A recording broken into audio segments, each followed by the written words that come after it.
Hey everyone, we are doing a special Homeless Left update today, this morning. As you guys know, we generally aren't on Fridays at all, Friday morning, at least here on the West Coast. We had some breaking news last night. We're going to get to that soon. It's regarding Biden's campaign, whether he's in or out. There's been a lot of rumors and gossip on that side, but we have stayed up on the story, and we're going to be getting to that with you guys very soon. Um, the reason we're on now is because we had the Trump speech. We had Don DeBar from Milwaukee. He's been there covering everything going on outside the arena the entire way, has lots to report on. We thought today was a great time to do that since the speech was last night, and we want to cover that as well. So let's go ahead right away and bring in a friend of the show back with us on the Homeless Left from, he was in Milwaukee. He's back on the East Coast. Don DeBar. Hey, Hey, Don. how you doing, Matt? Great, great. How are you? How was your week? I guess you had a pretty loaded week there out in A lot of Milwaukee, huh? working. You know, it's I learned starting in like 2008 when they started for these conventions setting up security zones, quote unquote, where they basically put a wall and or fencing and or barbed wire around like the core of the city, which is then taken over pretty much for the convention. And you have to get in and out. You have to have had security clearance through the Secret Service like a month Wow. or two in advance. I usually do that, but I generally spend most of my time outside of the convention. Pretty much what's going on inside is on television for everyone to see already. In catching one of the people that are, the senators, Congress members, delegates on their own and interviewing them. After you do that for a while, you see that all of their responses are so canned that you're not really getting anything, the fresh peek at anything anyway. The real activity is in the streets. Yeah. The people that are protesting, not much of that in Wisconsin, in Milwaukee. I expect there's going to be a whole lot of that in Chicago. Oh, for sure. I mean, the differences will be completely backwards. And it's backwards to me because I feel like you would want a little bit more in the street going on in the Republican convention. You'd hope for it, but I think your pre-analysis was correct. There wasn't any. It's probably the reason why we did not go out there. We're certainly going to be in the streets in Chicago with the protesters there, and I think the younger generation is waking up to that. To me, it's baffling to me that Trump can represent this MAGA movement can be they call it such an anti-establishment movement, and yet there's so much about it that's not anti-establishment, and yet the MAGA people in this regard, I would say that the left is a little further ahead. They're behind in so many other ways than the right, than the populist right, the populist left, or the people that are still tied to the establishment. I think the left has the right beat on this. They can recognize that the whole system is corrupt, including the people that are pretending within the government to be challenging that system. That we kind of figured that out with AOC and Bernie. I don't know if the Trump people figured it out because we have this Israel issue. We want to get into some of this today, but there's a lot of stuff to think about, to talk about. Trump's speech last night. But first, where do you want to begin? What's your first takeaway, or the first thing that caught your attention being there on the ground this week in Well, Milwaukee? let's go through whatever stuff you have prepared. So if you got Okay. some clips to play or something, let's do those and discuss that, and then sort of rainbow off of that. Okay. Well, first, I'm going to do this. I'd like to go back to the opening, and we covered this a little yesterday, but I want your takes on this because this is the vibe inside was clearly, and we could see it on the camera. Like you said, we can see all this at home. Like you can turn on the TV and you can see this Israel first mantra that started off right away, and to me, that completely contradicts what MAGA is supposed to be about, which is America first, but they're doing this Israel first. So let me grab this again here. Give me 1 second, and we'll figure out what's going on here, and why is anybody talking about this? Anybody think there's a problem here, or are we the only ones that think there's a problem with this? Okay, so give me 1 second. I'm going to grab this one.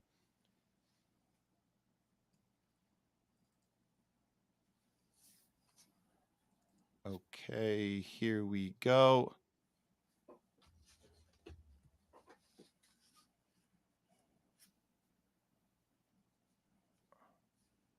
Here it is, coming right up. This is the opening. This is day one. Hello, Milwaukee! Let me hear you cheer if you support Israel. Let me hear you cheer if you support Israel. Now, if someone tried that at the Democrats' convention, they'd be booed off the stage. But Okay, so we know that's false. That's not true. So they're trying to create an equivalency of look at how much better we are on this thing that the American people care about Israel, and the Democrats can't figure it out because they have protesters outside their convention. We don't have protesters outside ours, which means we're further along. And the reason why we're further along is because we're all aligned. We're more aligned than the Democrats are, even though they're the ones funding a genocide right now. So I don't even know where he gets the logic of the Democrats wouldn't even. No, they would. They are saying the same stuff. The only difference from our vantage point is that we see the protesters will be outside in Chicago saying this is bullshit. Nobody's doing it here. So where is he coming up with this logic that they wouldn't be saying the same stuff in Chicago coming up in 5 weeks? This is not a representative sample of what actually happened there. This is Okay. like leveraging. There's a small group of people that program the stage, and this is one of the things that they're selling. They're selling it to the country, and you're going to see that the Democrats on stage are going to sell it also. They'll allow space for some dissent, but the dissent will begin with Israel is the only democracy in the Middle East. Israel is our most important ally.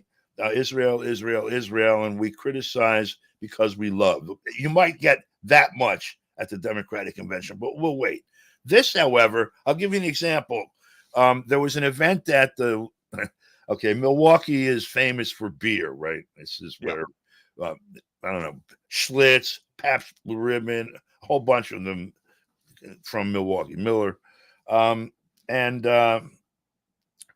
As the industry changed, and as people started drinking Lowenbrau and Heineken, blah, blah, blah, blah, blah, a lot of that went away. There's a lot of former breweries that are now used as, say, for a venue for weddings and, that kind of stuff, a little theater cluster inside one, etc. This is the Lakefront Brewery. They have a big events room. They have a functioning brewery inside of it. It's not massive. It's a piece of what used to be there, but it's working. It's right on the river. And you go into this giant like ballroom, which is where they had the event, and they had speakers up. It was sponsored by the State of Washington Republican Committee. And so there was a small media section because it wasn't like a big draw event, but I went there because of the things that were on the program, and I wanted to speak to attendees about them. This little media space where there were, I think the local ABC and CBS affiliates were filming. There were three people with one person, in this group with one person, not with the media group. There were this group of three people, one of them wearing Israel blue hat, waving little Israel flags, big "We Love Israel" button like this. Two people with them not wearing anything. They stayed camped next to this media activity. There was nothing else like that in that room. Those people could give a shit basically about Israel. What's being done is to leverage this convention to make it look like there's broad consensus, across the Republican coalition, whatever the frig that is, that Israel is, our thing. And you're going to see the same thing with the Democrats. The Democrats will not try to win the election by condemning what's happening in Israel. Now, that doesn't mean that someone might not engineer a removal of Netanyahu with sort of a mealy-mouthed set of claims. On the one hand, he failed and allowed this thing to happen. On the other hand, he was a little overdid it, went crazy, stayed in too long because he's got these other charges. You might see that happen. It's not just being a thing is happening fundamentally. The money will keep coming in. No one's going to end up in front of the ICC or the ICJ. No one is going to get prosecuted for war crimes in any American court, et cetera, et cetera, et cetera. If you see something different than that at the DNC, and like I said, we'll see what we see, but if you said something different from that, it's a shit show. And anyone who sincerely gets to the microphone and says anything about it is going to be made an example of before it's over.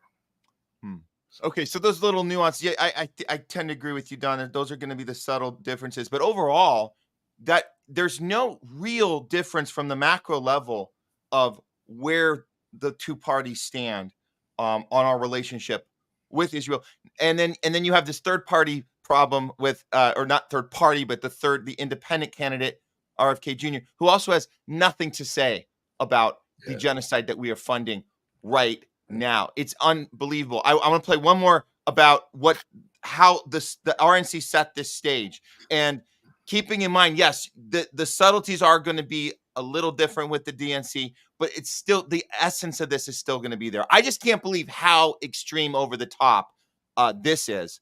This is the introduction of Vance as VP in this arena. It's probably the most disturbing thing just to have it. So the emotion behind this, it's unbelievable. And I'll say this, and we said it on the show last night. I would say this: the best way I could describe this is inappropriate. That would be the best language I could find to use. Check this out. That's clinical language. Yeah, right. Exactly. Here we go. Vance's emotional intro. And he's very grateful for it too. Here we go. Afraid it's hard to kill. Who knows what miracles you can achieve when you believe somehow you will. Yes, and now you will. You will when you believe.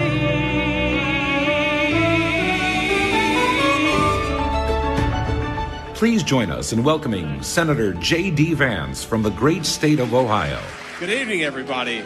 Wow.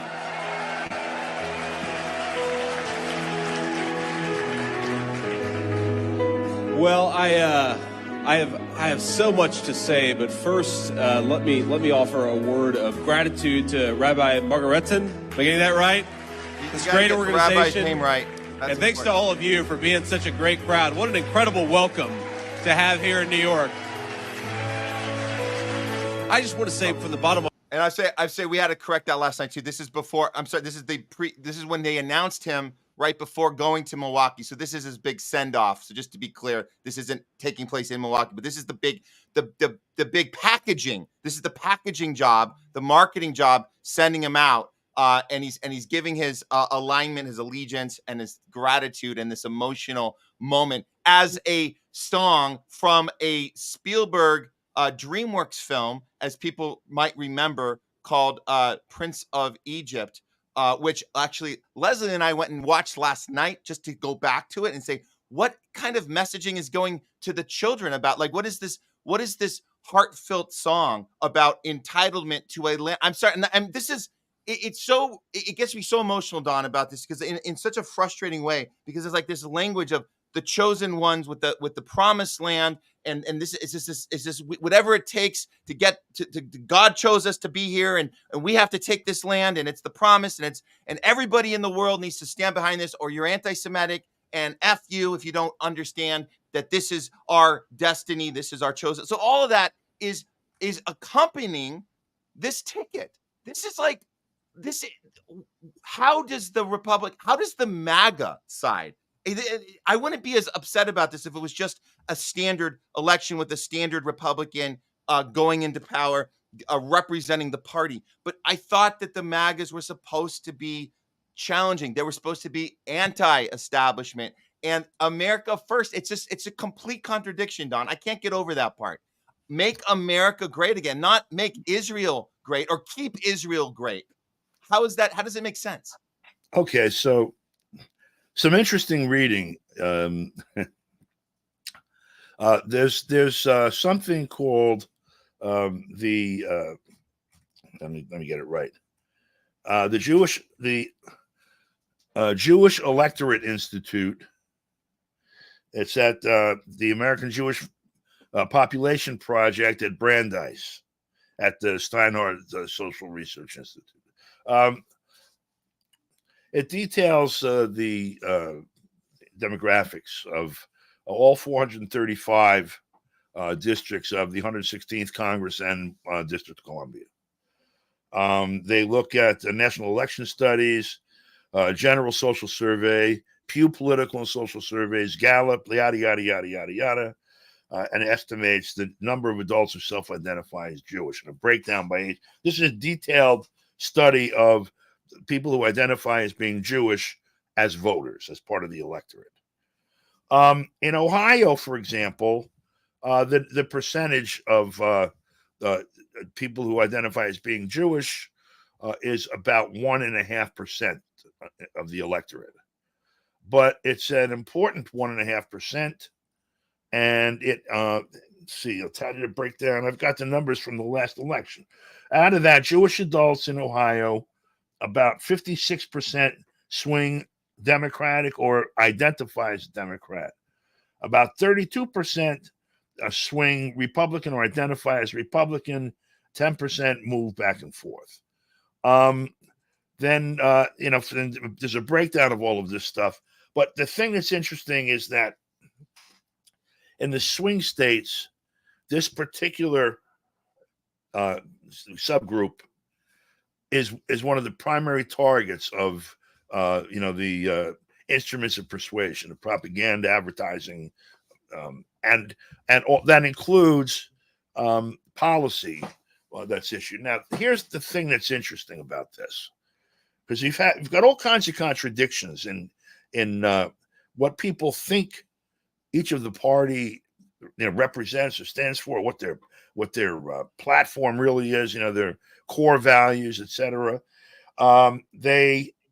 We have all the caricatures and all the behaviors that were ascribed one or the other party over the years, going back to Democrats tend to be anti-war, anti-racist, and pro-worker, union, etc.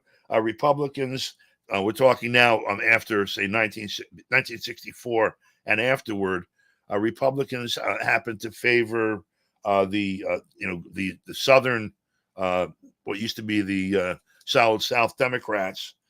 They tend to identify with white Southerners and not so welcoming to black folks or others in general. This is the perception now, and policy that was brought over the years lends some good credence to that.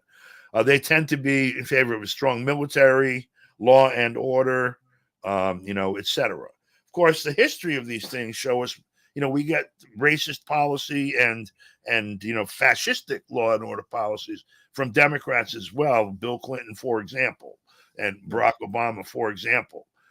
Institutional racism favoring transnational corporations. Well, look at the bailouts of the banks, 2008, 9, 10, 11, etc.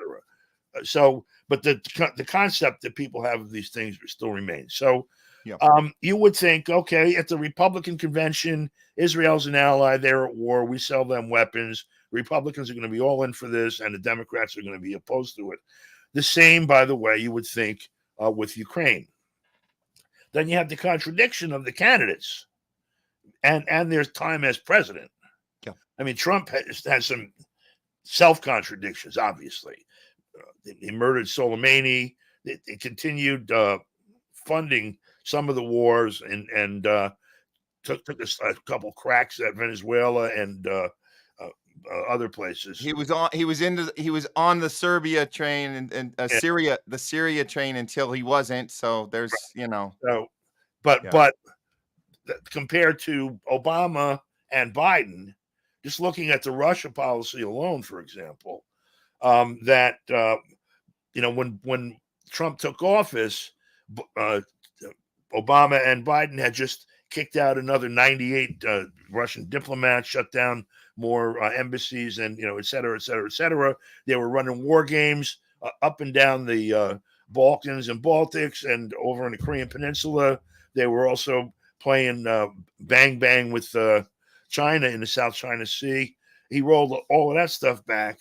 So there's these contradictions. And then, as I said, and he says, we don't need to be enemies with Russia and China. We need to be tough in negotiating business deals with them, but we are better off making money together than blowing each other up. Yeah. I mean, he has said more or less the same thing in 6 different ways, and we have not heard any words like that at all out of any Democrat.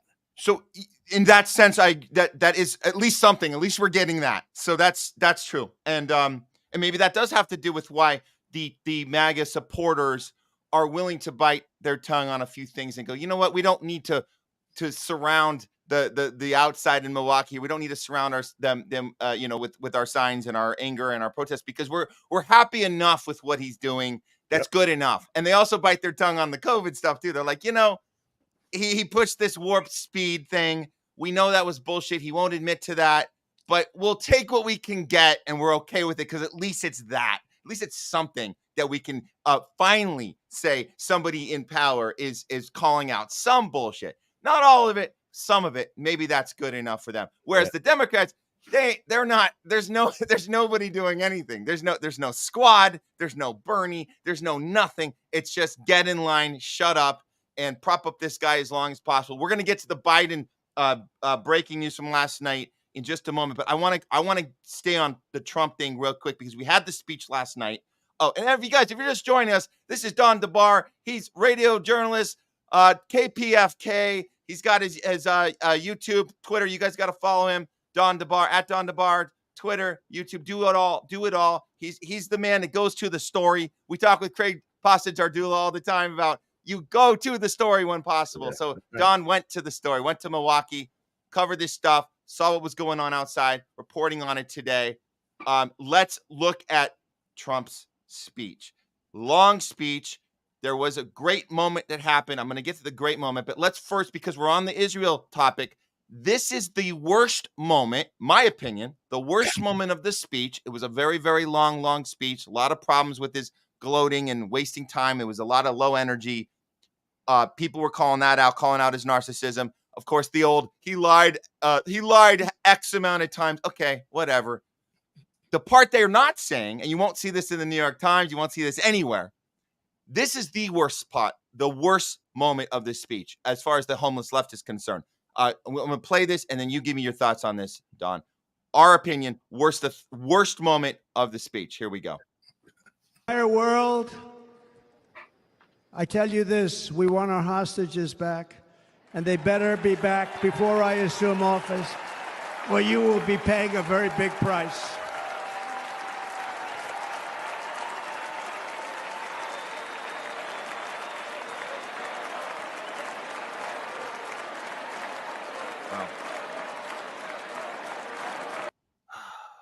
You will be paying a really big price if we don't have our hostages back by the day I go into office in January of 2025. Was that Ronald Reagan? Yeah. That was the same thing. And what they did, as a matter of fact, was engineer behind the scenes a delay in the hostages being returned until after the election. Mm. The audacity to stand there and make that type of threat at the same moment we are annihilating the Palestinian people. There was we reported on this yesterday, Don. There was a chemical attack with outlawed weapons that we funded to intentionally target and burn to death 320 innocent Palestinians in the last 48 hours since the RNC started on Monday. The next 48 hours, 320 Palestinians burned beyond recognition, and it's a slow burn. It's this chemical that's designed to torture you to death on purpose, targeting civilians. That's just in the 48 hours since the RNC started on Monday. So knowing that, like, the language there of threatening the people that they've already destroyed all the hospitals, all of the schools, they're all gone, every last one of them. Is there even going to be anyone left to punish in January at the rate we're going? Who are you talking to? Who are you going to punish that isn't already punished? What is he talking about? The optics, it's insane to me, Don. It gets me my blood boiling so much hearing this garbage.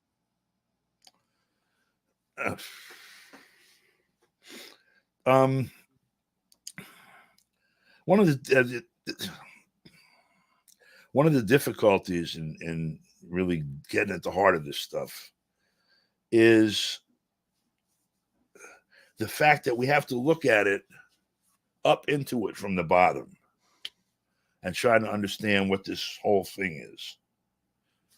And it's very hard to do that way. You have to try to step out of it and at least imagine or deduce, to the extent you can, the shape, size, and modes of operation of this much larger thing.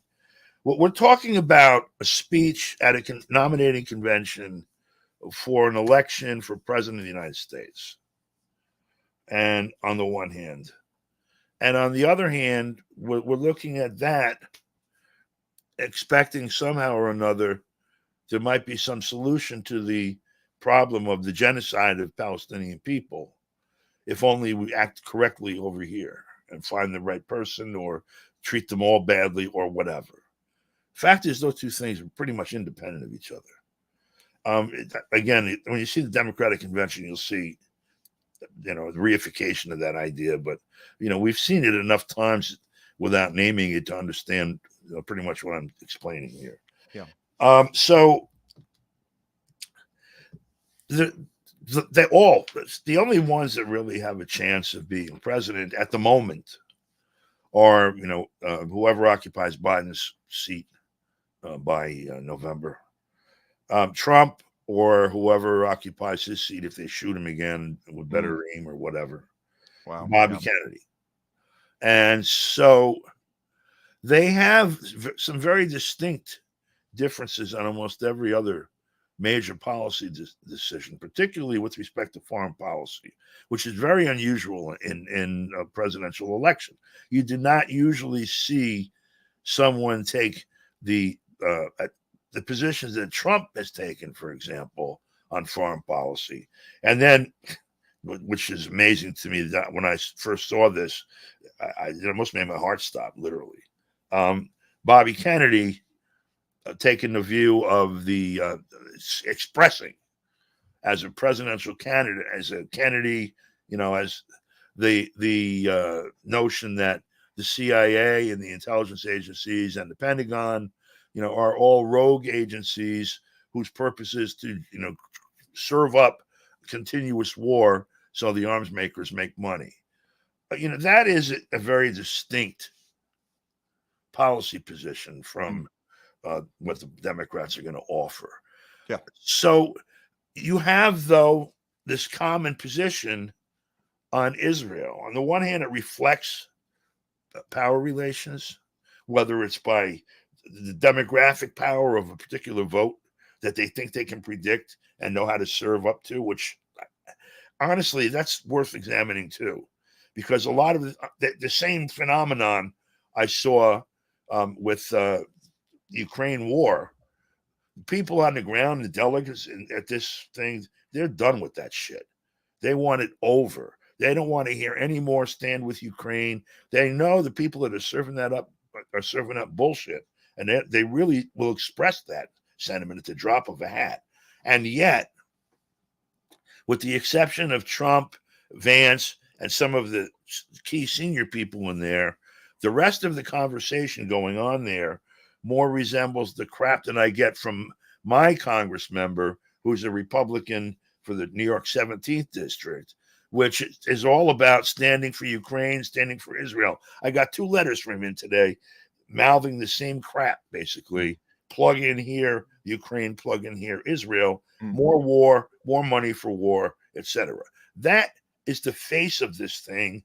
The heart of it is quite different. Yeah. And I believe the same is true with the position on Israel. And so if you're going to be served up the same position across the board, you can either say, I'm not going to get involved whatsoever in dealing with this election as I try to solve our problems. Or you say, before you make that decision, okay, we're not going to solve the problem of the Palestinians with this presidential election. What other things are cooking in here?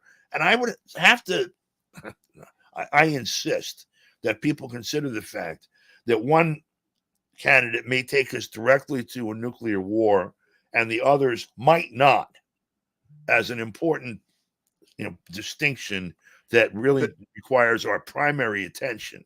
Because Fair enough. there's a nuclear war. Yeah. That questions of every group on the planet, from Palestinians to New Yorkers to LA residents, won't matter a shit. Yeah. And he did say during the speech, I can end any war with a phone call. That was another big line. And it's a great line. And obviously you could break it apart and go, you can't end anything with one phone call, but that's not I think there's a sentiment there of I will actually pick up the phone and do a thing that needs to happen and not pretend that we can't do that thing. And he's talking about anything, like you said, Don, he's talking about anything except Israel. He can't pick up a phone and end the Israel problem, but he can pick up the phone and start the process of ending the Ukraine war, which will directly affect BlackRock. And we know it'll directly affect BlackRock because they just put in $500 billion investment into Ukraine, turning Ukraine, and we call it here on the show, we call it it's Ukraine Incorporated now. It's a not a country anymore. It's a corporation, a war profiting corporation now, owned by BlackRock, who just put in $500 billion. So they're gonna want that distinction you talked about, Don. They're gonna want the Biden side to continue the funding. Now, if Trump tries to end it and he's successful, make no mistake, BlackRock will still make money. They just won't make as much money. So it might be in their best interest to try to put a little hit on this guy. I don't know. Maybe that kid that appeared in the BlackRock commercial. I don't know. I'm just speculating here. But what a damn coincidence that let's try and do something about this guy. Whatever they tried, who tried what, and we've been looking into that. We're not going to get into so much about the shooting today, but I will do this. This is about the speech.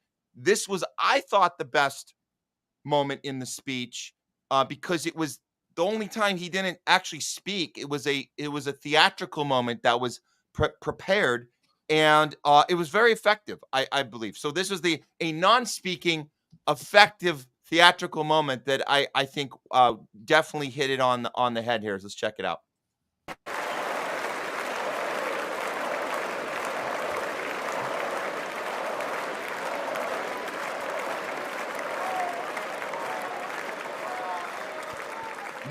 Oh, brother. Yeah.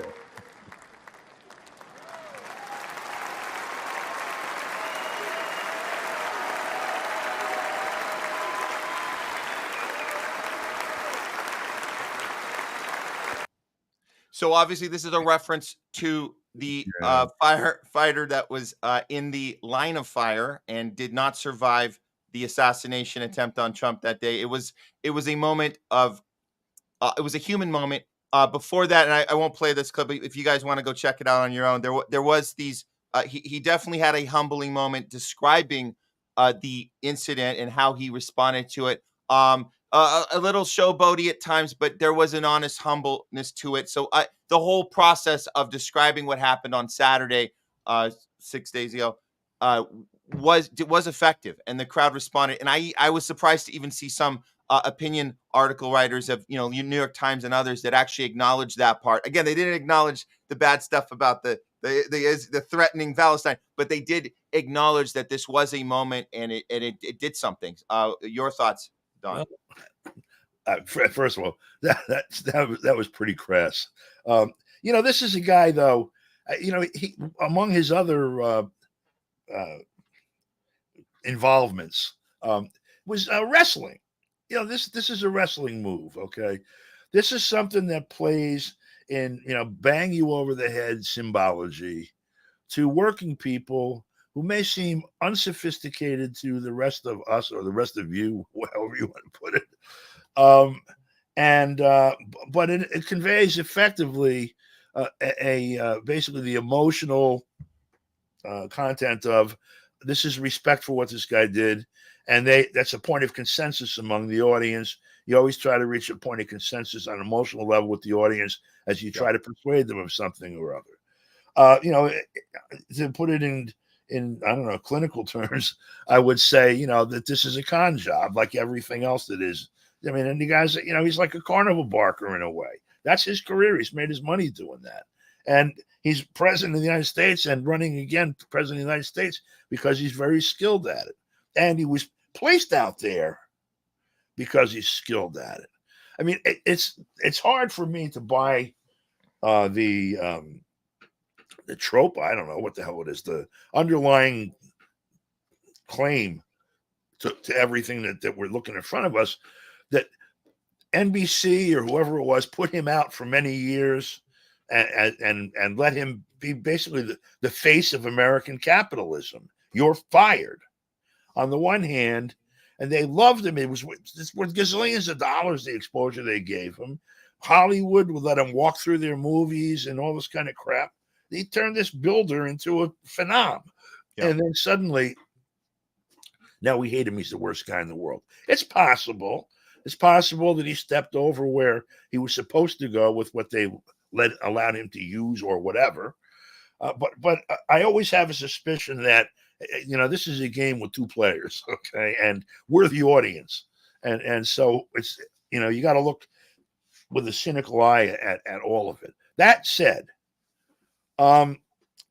the question we should be asking ourselves, because we heard also, oh, the patch, that looks fake. Oh, it's real, blah, blah, blah. What we're supposed to be doing is saying, this is a presidential election.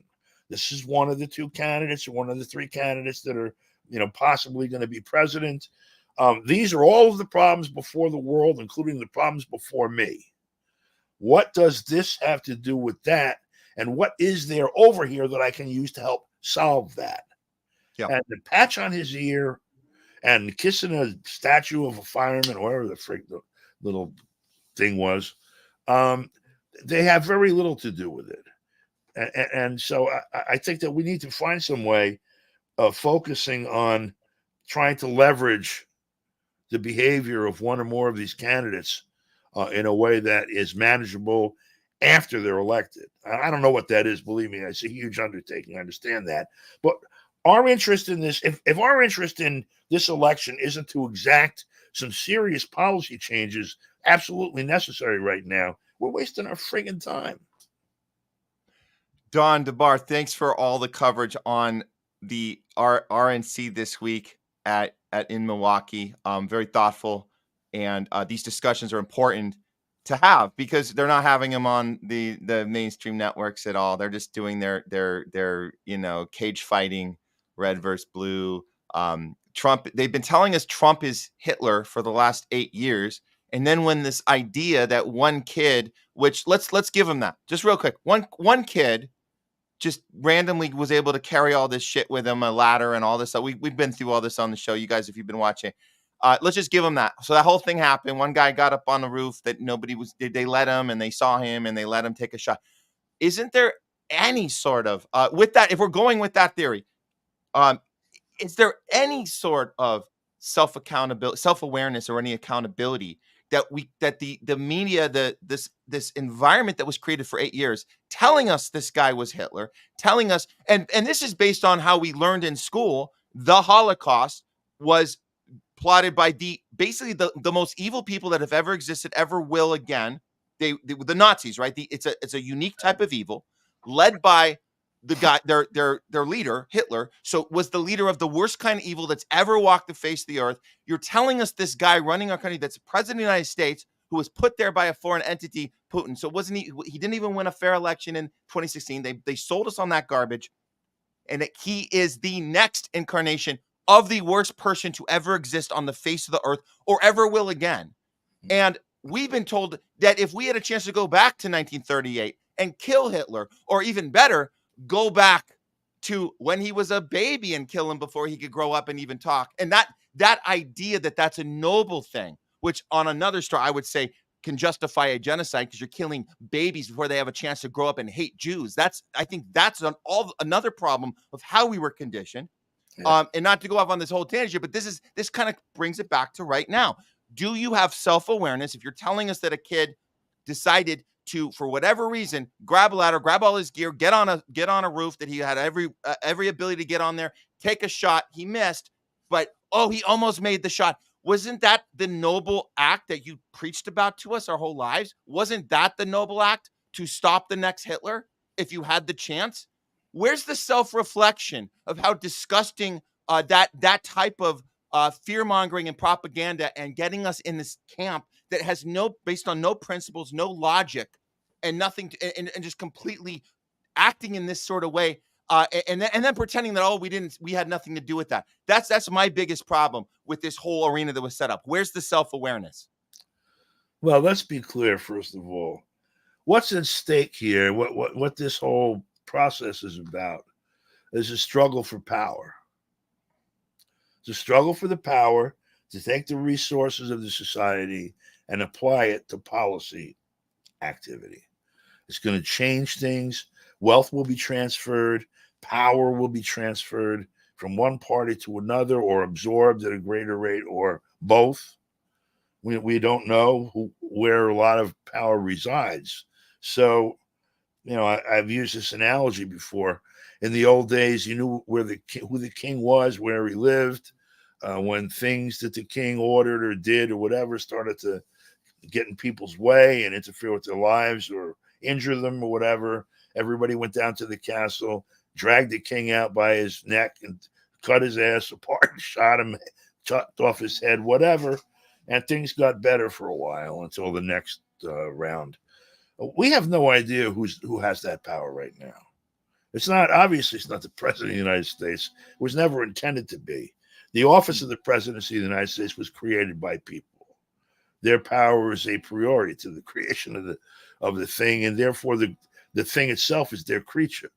That class exists, and they've plundered the world for 300 years almost since, and intensively, accumulated power and wealth on the backs of now 8 billion people.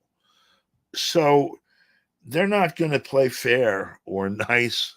And most of what they play is going to be outside of the vision altogether. Frank Zappa had a saying that he's not. He had said some interesting things from time to time. Most interesting thing he said, in my view, is that politics is the entertainment division of the military-industrial complex. It's basically there to mystify us and keep us busy. You have the same behaviors that are massaged and exhibited that you see at a rivalry football game, soccer match, whatever. Shirts and skins on the street. People are there to root for and work for and try to help advance the interest of their, guy in the game.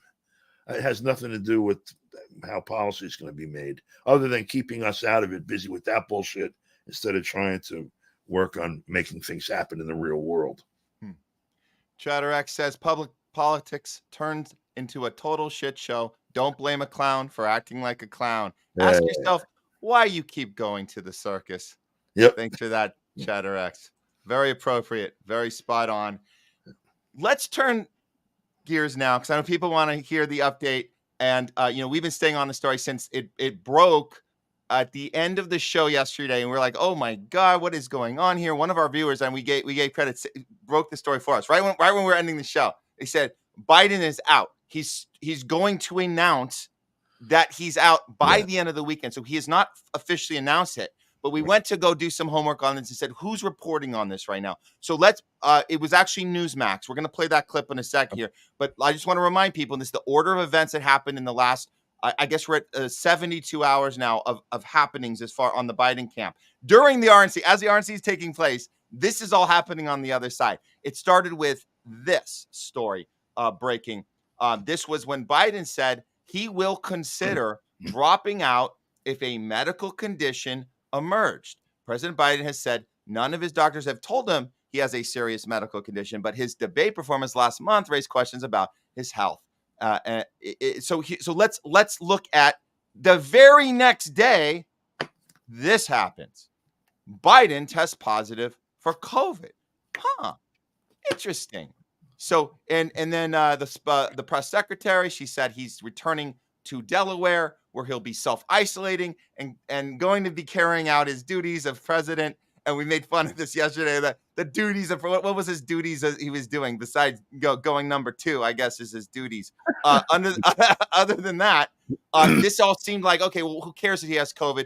But it's like this was the next day. So is this the thing? So we were skeptical that this is the thing. And I got to play this clip. This is, Don, you're gonna hate this one. This is MSNBC's take from Joy-Ann Reid. I was saying friend of the show, Joy-Ann Reid, because we met her back in like 2008 when she was still coming up. Horrible person, careerist, total sellout. She says this is her take on Biden getting COVID and comparing it to Trump. Yep. Here we go.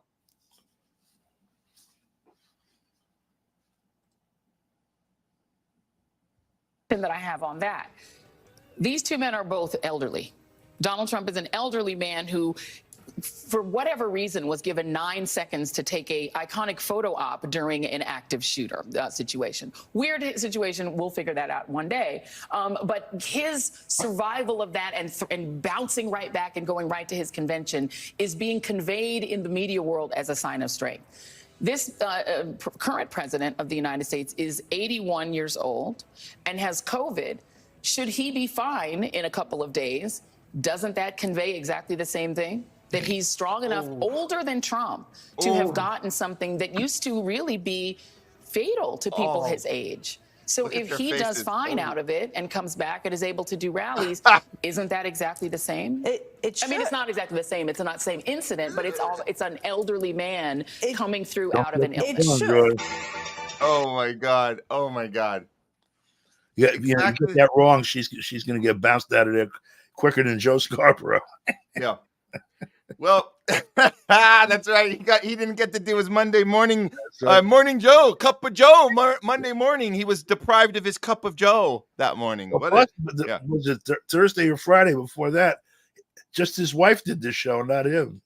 Yeah. She's got that face down like that. She worked on that the old Rachel Maddow, Anderson Cooper face. She's fucking Biggie Brzezinski's daughter. Yeah, she could run. She could be the next Rachel Maddow. She could just stare in the camera like, oh, I'm so concerned. Right. Okay. So I think they have a class in that. There's like the newscaster propaganda face. Right. It's you have to pass the class. Yeah. There. There it is. Okay. So all that happened, and then as we were ending the show yesterday, we saw this Newsmax story happen. And then I'm going to follow up on this. This is pretty wild. They had this. It's a very detailed report here. And then again, it doesn't seem like everybody jumped on this at all. Just Newsmax. So we're just going to play this, and then we're going to see what the hell happened here. Okay. So here's the actual report. I know from yesterday. And in the clip, I've been saying a lot of that stuff too. They're right. The analysis of the situation is I think is accurate. The analysis is accurate. Was this the time you were supposed to reveal it or not? Or let's talk about it after. Let's make sure people see the actual clip. This dropped last night. Multiple Democratic sources. This is happening all of a sudden. Everyone said it would happen gradually and then all at once, and that's what's happening. According to my sources, President Biden has agreed to step down as the Democratic nominee. Oh man! It will happen as early as this weekend. A speech has been drafted for him. He will continue on as president, is his intention. He also will not, I'm told, endorse Vice President Harris as his successor. They're hoping that he will endorse an open process in which the convention will be open to Vice President Harris and a few other candidates in Chicago to pick the Democratic nominee for president. The belief is that Vice President Harris is already looking at potential running mates to go to Chicago with a full ticket, including one possibility, Andy Beshear, the governor of Kentucky, and perhaps the governor of Pennsylvania, Governor Shapiro. Other possible candidates who are being talked about include Gavin Newsom, the governor of California, perhaps Gretchen Whitmer, and again the vice president running. On the first ballot, the regular delegates would be allowed to vote under this agreement that's being talked about amongst the president and high-level Democrat officials. The regular delegates would vote on the first ballot. If there is no winner in the first ballot, the so-called super delegates would be allowed to vote on the subsequent ballot. So he's describing how the convention would unfold after this official announcement, which, let's be very clear, the official announcement has not happened yet, but he's describing this is the context going into Chicago, which I think makes it even 100% more insane that they think that this is a functionable system where the voters did not get to have an honest primary at all. And now there's super delegates that are going to select the candidate. Don, we've known that's been the case anyways. We don't really elect our candidates that get selected, but this is so obviously blatantly like in our face that we're not having anything to do with the process. He's reporting on this. This is what you just said. We already knew all this. So this isn't really a breaking story, right? Right. And this part, much is made of the fact that his obvious deficiencies make his candidacy impossible to win, and therefore have the consequences for the people down ticket. And that's a big motivating thing, whether it's because you're a partisan Democrat or if you're going to play, nonpartisan hero of the republic or whatever, that you're going to put a stop to the Hitlerian Nazi coup that Trump represents. Yeah. But nobody's bringing up this part. If the guy's not qualified to run as a candidate, he's president of the United States.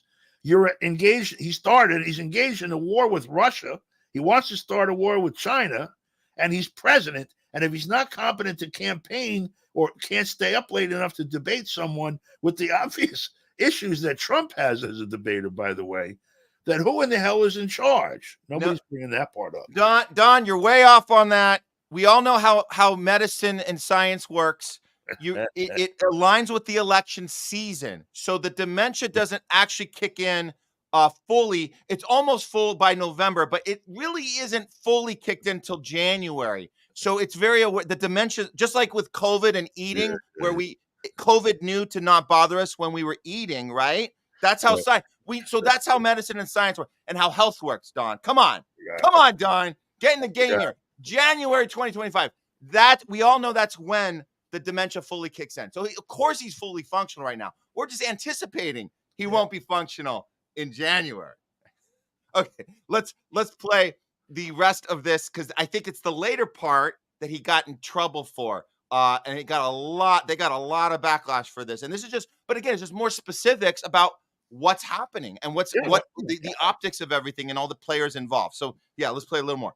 This decision was reached, I'm told, all of a sudden because of the high-level pressure from Nancy Pelosi, Barack Obama, and others, and as well as the decision of many of President Biden's top aides that there was no path forward for him, that he would not be able to win this election, win the general election. And therefore, he's stepping aside again as early as this weekend. So, Mark, what are the political ramifications for a party that based much of their platform on diversity, equity, and inclusion, and they're passing right over Kamala Harris, and he's not going to be endorsing her, according to your sources?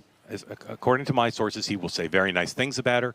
They do not want what some of my sources have been calling a Kamala coronation, that the problem, in part, that they found themselves in was that President Biden was not seriously challenged for the nomination.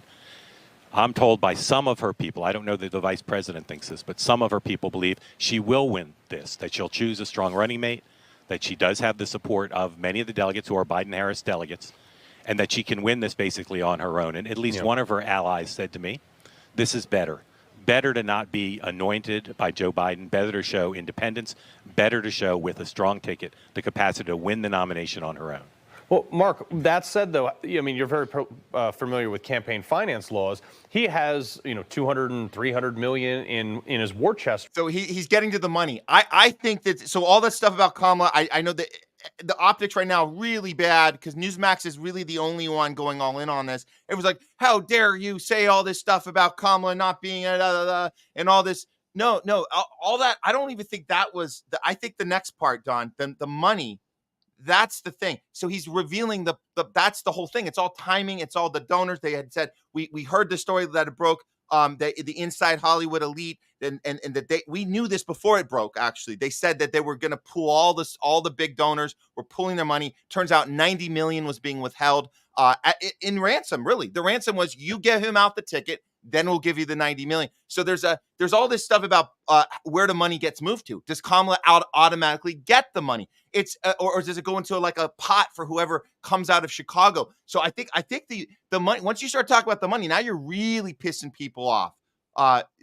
Yeah, so I want your thoughts on this, but let me just a little more of this. But I want to say that's, to me, this next part is really where Newsmax got in trouble here. Right now, I believe, and my understanding is Kamala would be the only one who could absorb that and continue on the campaign.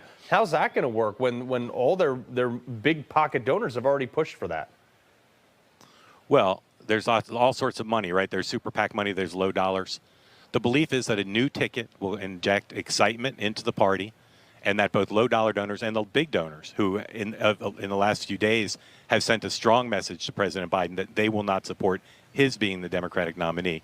So there's a strong belief that with a new ticket that they can raise money from the big dollar donors who can give and bundle hard dollars, can give super PAC money, as well as the small dollar donations that will come in to whatever the new ticket is, whether it's the vice president or not. If it is the vice president, most campaign finance experts believe she does get to keep the Biden-Harris money.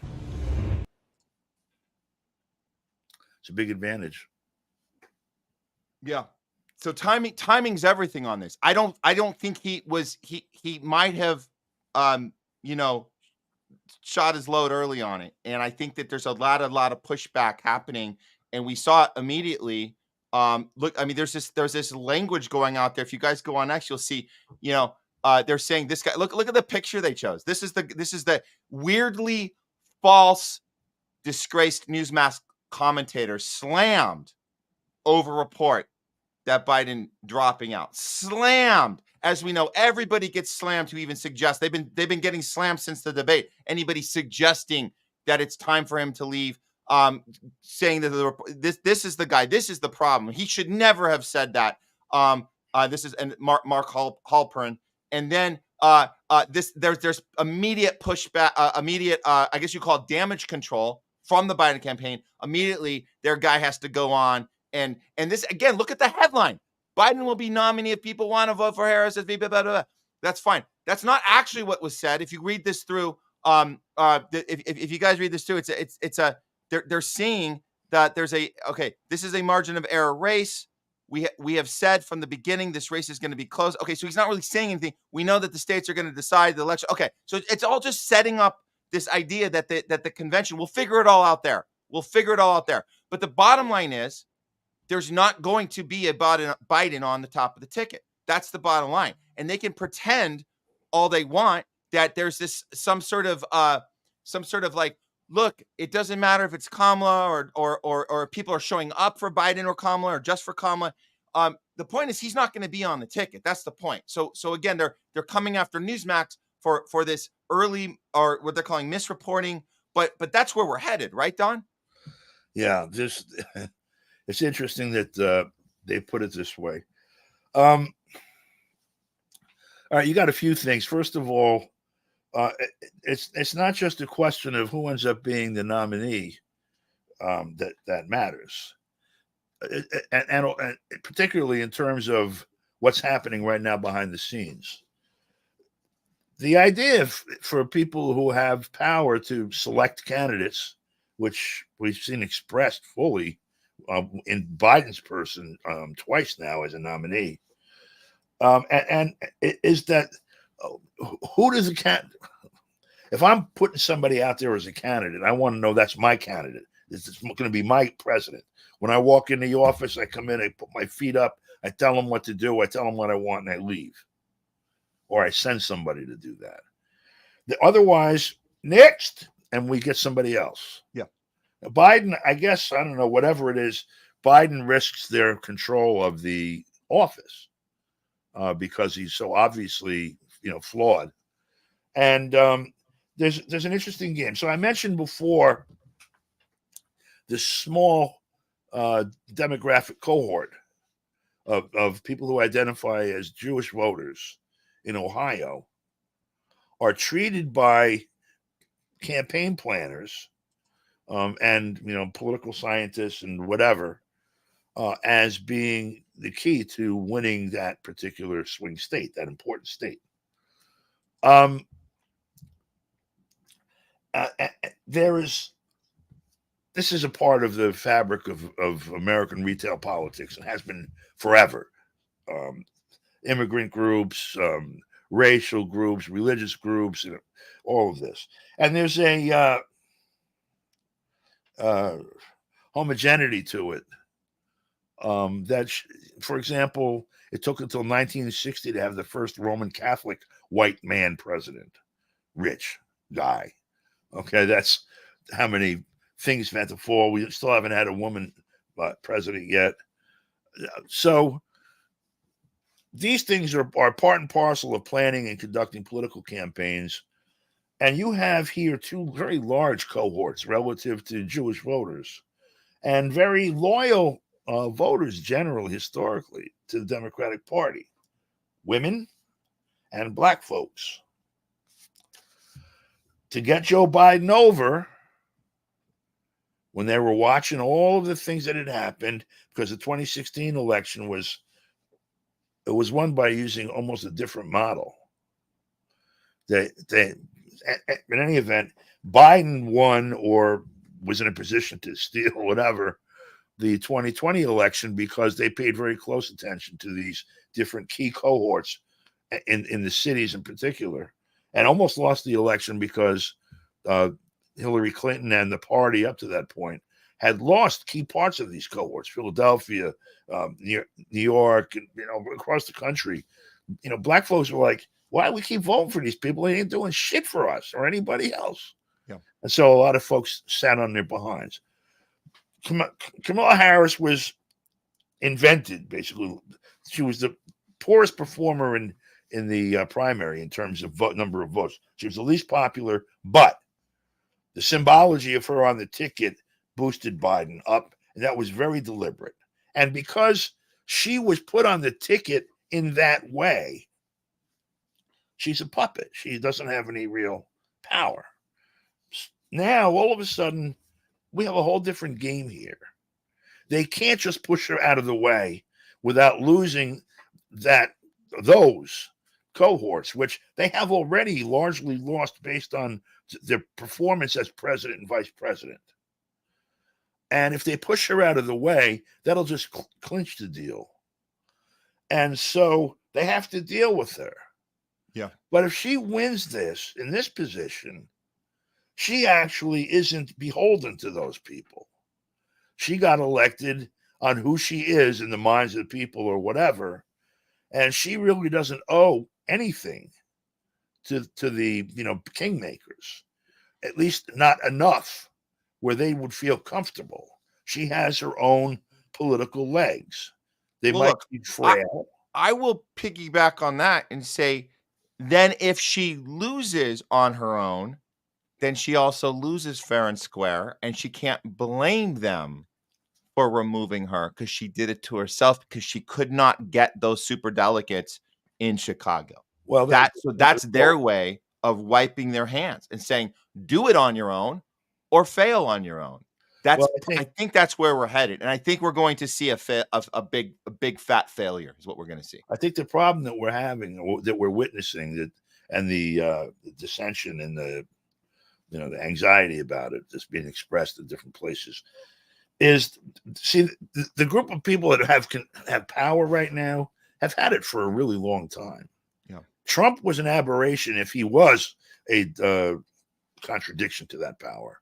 I'm not even saying that he was. He gave the appearance of that, and perhaps that spawned or was coordinated enough with a larger cohort in the society that you can measure actually in two separate cohorts, each of which share this particular characteristic. The institutions have lost their legitimacy in their eyes, each of them. You ask Republican voters, what do you think about election integrity in 2020? They will tell you nothing. The election was stolen. It was crooked, et cetera, et cetera. You ask a Democrat the same question about the 2016, or if they have enough knowledge and his sense of history, 2004, 2000 elections, you'll hear the same thing. You won't hear about 2004. They don't have enough sense to know that '04 was stolen. I just want to throw that here because you got J.D. Vance coming out as a senator from Ohio. Yeah. That election was stolen in Ohio. Yeah. So they only see their own their perspective. We talk about it on the show all the time. Is that your tribal goggles are on, so you only see the one that affects your tribe, not the other tribe. Political scientists, just a scientific view of this in general, is looking at the whole. You have almost 100% agreement on this issue. The institutions cannot be trusted. They lack legitimacy in our eyes. Everybody agrees that the institutions are crooked. They don't agree for the same reasons, but they see the same operation of it, and their feeling towards it is the same. This is a significant fact. Looking at the behavior of people and what some groups, people in power would predict movement of people. And so, for example, no matter what Trump is or isn't, the rise of the people, MAGA people or whatever, as a sociological phenomenon, as a political phenomenon, that is the formerly successful working and lower middle classes, petty bourgeoisie, etc., that were kind of the backbone of the image of America as the American dream. They have been now out 20, 30, 40 years and unemployed. Kids are dying of drug overdoses, $100,000 college debt, no health insurance, in foreclosure, blah blah blah. No hope, no money, no hope. They also are there in a place where a lot of other people have spent maybe 100, 200 years, and they now share a set of interests that are fundamental. And it's a matter of trying to get their, perception of these things into a place where their behavior can solve that problem. Because there's only certain ways to do that. It's going to require joint coordinated action. Coordinated action from people. Just last point. Yeah, go for it. That, the entire operation of the mediascape is designed to fragment that almost down to the Social Security number. Yeah. 100%. We're so close to having a real alignment, a real populist alignment. We are so close. And you pointed this out, Don. It's that we actually agree that our elections are rigged, but only when we have our goggles on. We can only see it from our tribe. They're rigged against when it matters to us. We don't see the other side. We agree when there's corruption in the FBI, like CIA. But it seems that only if you're a Trumper, you only see it if they're going into Mar-a-Lago. If you're a Democrat, you only see it when they're assassinating Martin Luther King Jr.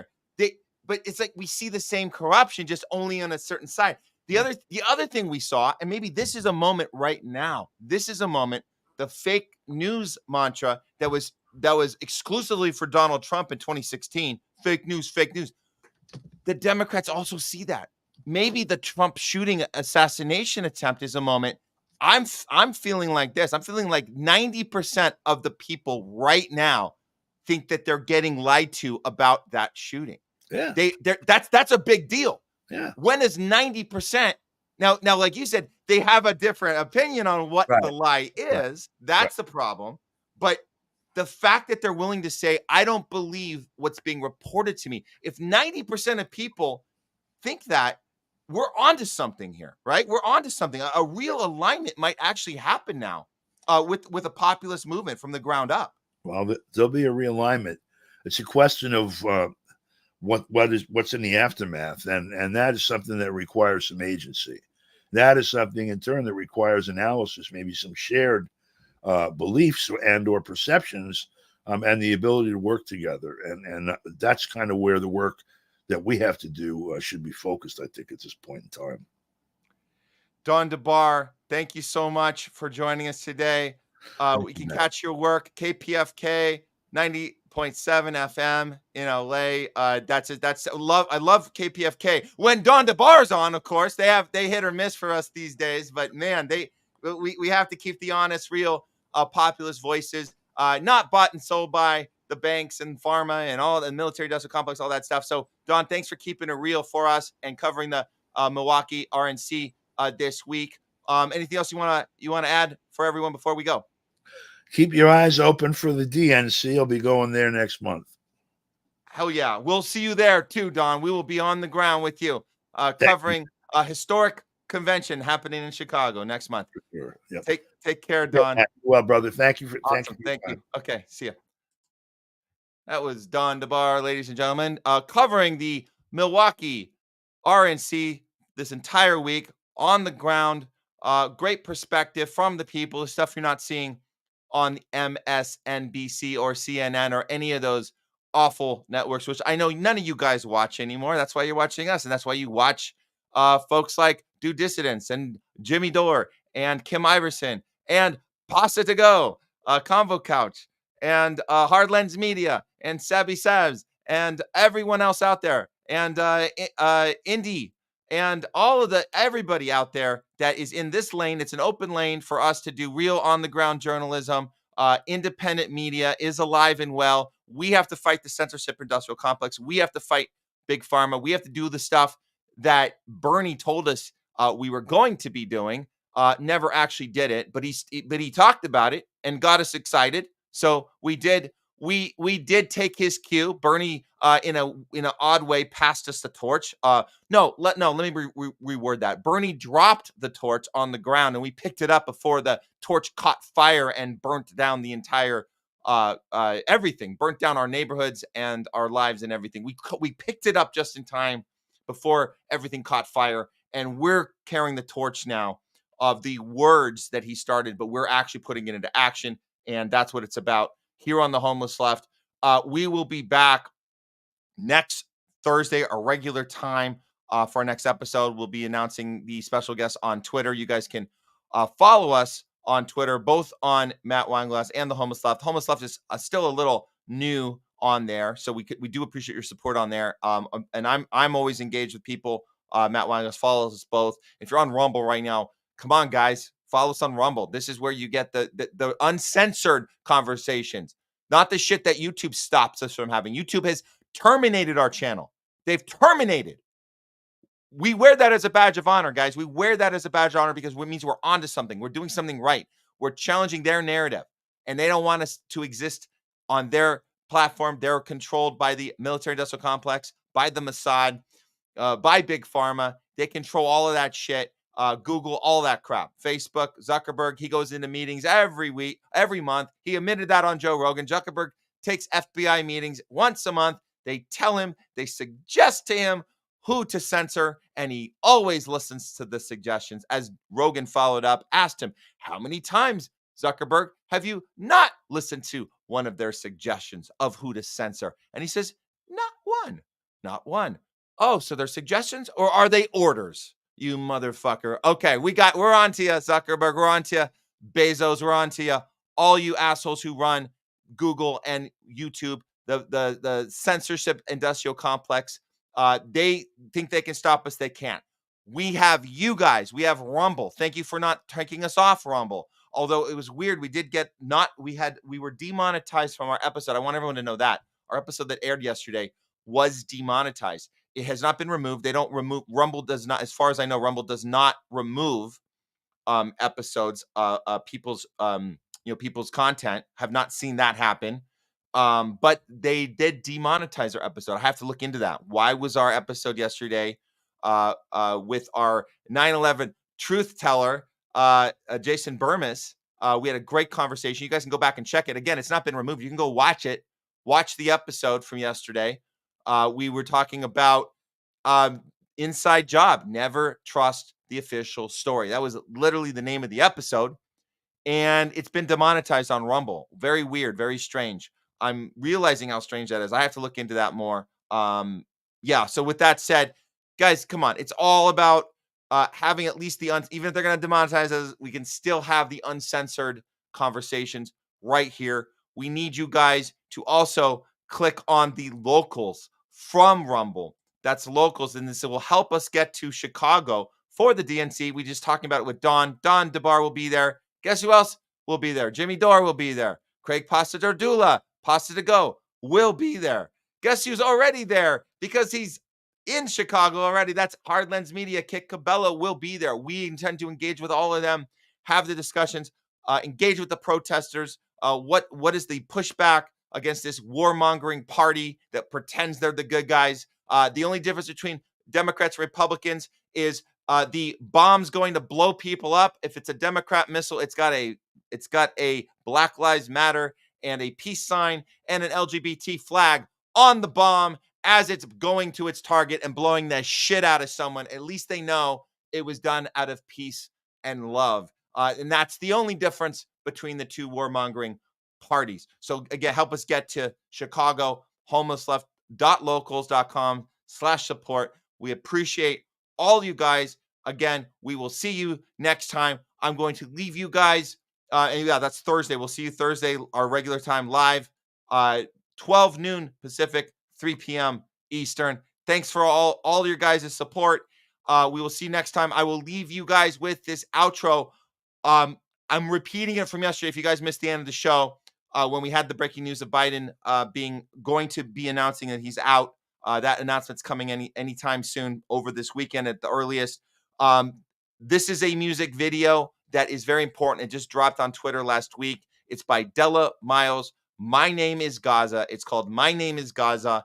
Very important song. Beautiful song. That's why I'm going to play it for you guys again as we go out. Thank you guys so much again. We'll see you next Thursday. Take care.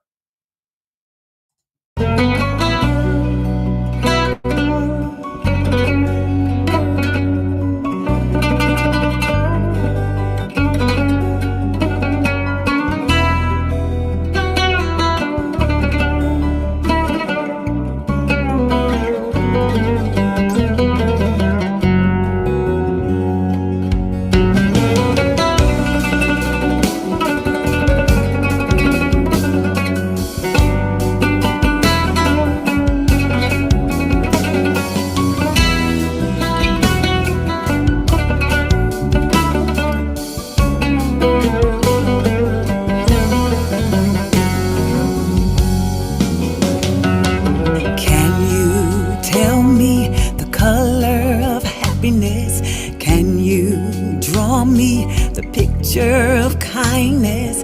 I have never known peace in my country. My hopes were taken suddenly.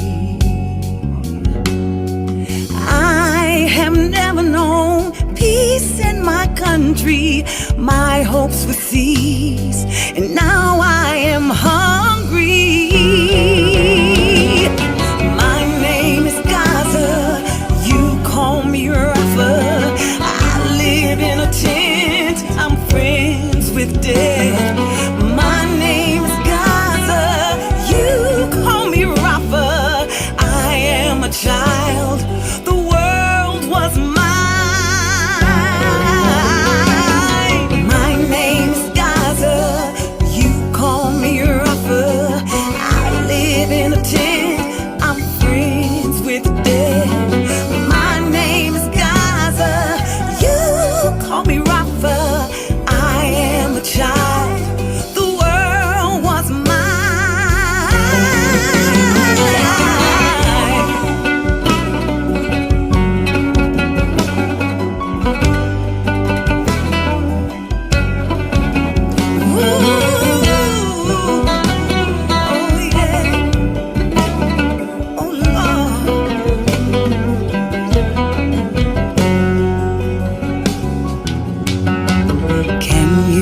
Share the meaning of humanity.